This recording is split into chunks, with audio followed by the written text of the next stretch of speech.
Another NATO meeting, another Donald Trump outburst. This time an early broadside against France's President Emmanuel Macron for his criticism of the alliance. Nobody needs NATO more than France. And frankly, the one that benefits really the least is the United States. We benefit the least. We're helping Europe. Europe unites and they go against a common foe. That may or may not be a foe.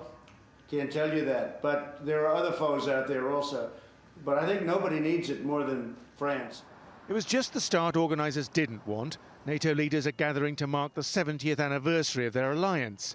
But they are divided on funding, on Russia, on China, on terrorism, on how to preserve unity. Later, Trump and Macron met face to face, and as if by magic, the mood was diplomatic once more.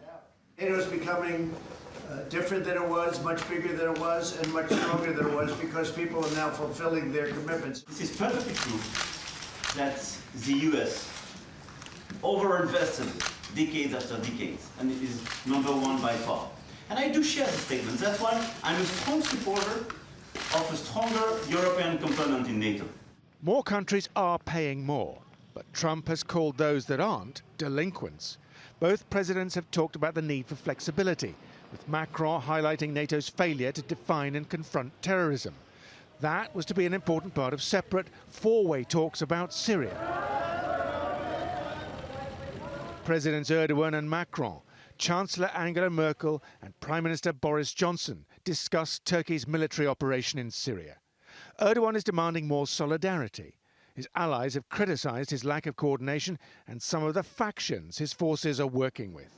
Turkey is withholding its backing for a plan to defend Poland and the Baltic states unless it gets more support against what it says is a legitimate threat in northern Syria.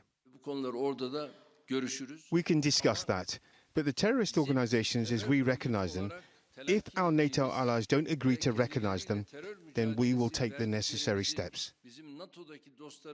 With a royal reception and a Downing Street banquet later on Tuesday, the hard talking will only resume on Wednesday. Simon McGregor-Wood, TRT World.